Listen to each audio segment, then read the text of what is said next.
So this is the law of partial pressures. We call it Dalton's law.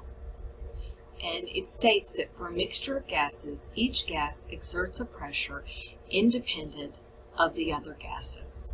So if we wanted to figure out the total pressure, we would add the pressure from gas 1 plus the pressure from gas 2 plus the pressure from gas 3 and so on.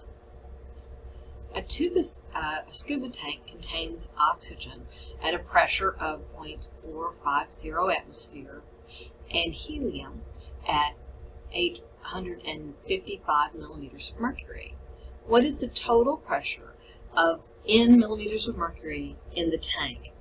Volume and temperature are constant.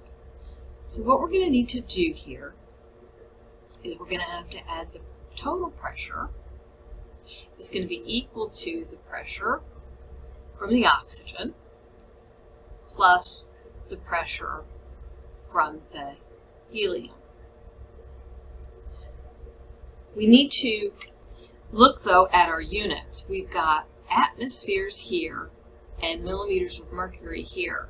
We want our answer to be in millimeters of mercury. So we're going to need to, before we do this problem, we're going to have to change atmospheres into millimeters of mercury.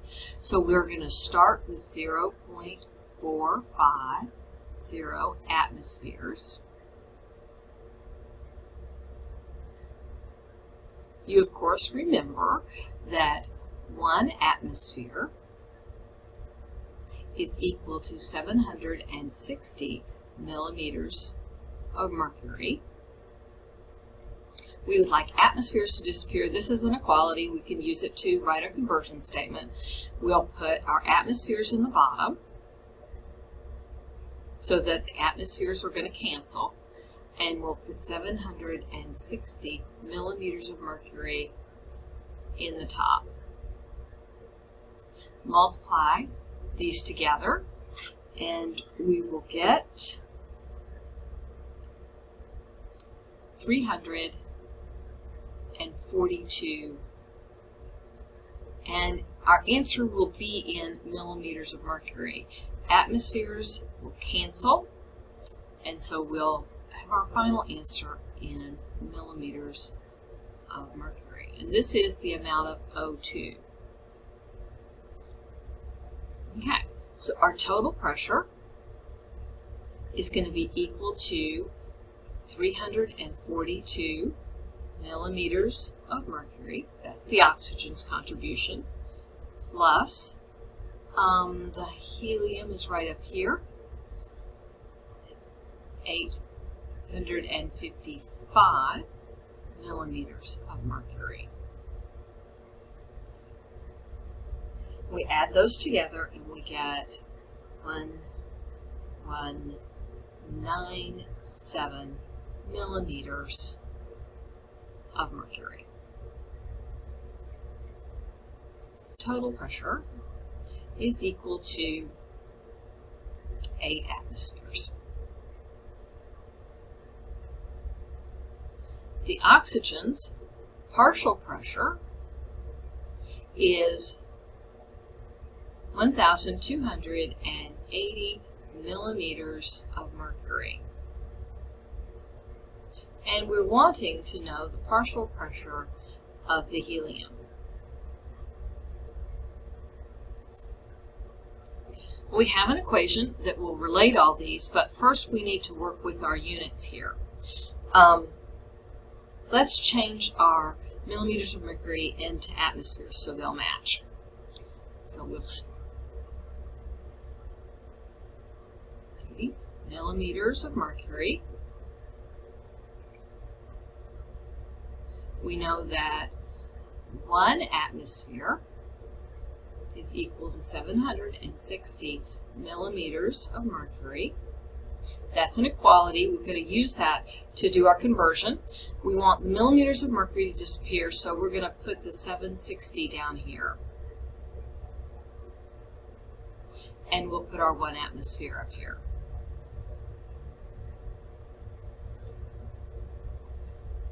Our millimeters of mercury cancel out. Our units will be in atmospheres, which is what we wanted.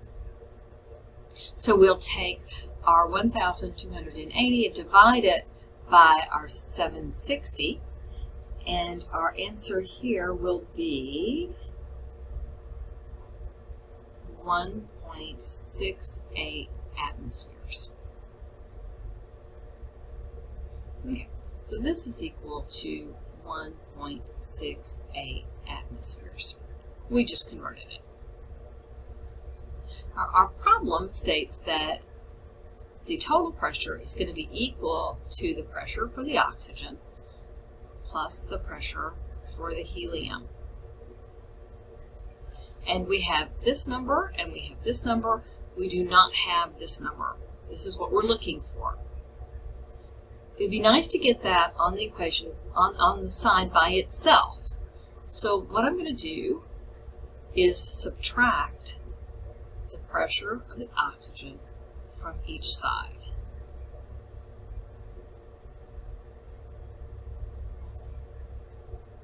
And so I put a negative here, so I'm subtracting the pressure from the oxygen from each side. It's going to, if I can get my blue to work,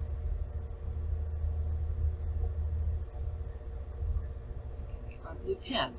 Okay, well, this is going to cancel that, and we end up with the pressure of the helium is equal to, and we can either rearrange this or pressure total minus the pressure of the oxygen. Okay, we've got 8 atmospheres for the total pressure, and we have 1.68 atmospheres for the oxygen's pressure. We end up with the helium having a pressure of 6.32 atmospheres. Now, if you did this problem, and instead of changing the millimeters of mercury to atmospheres, you changed the atmospheres up here to millimeters of mercury, you would have gotten your answer in millimeters of mercury, and your answer should have been 4,800 millimeters of mercury. And that's the end of the chapter. Congratulations.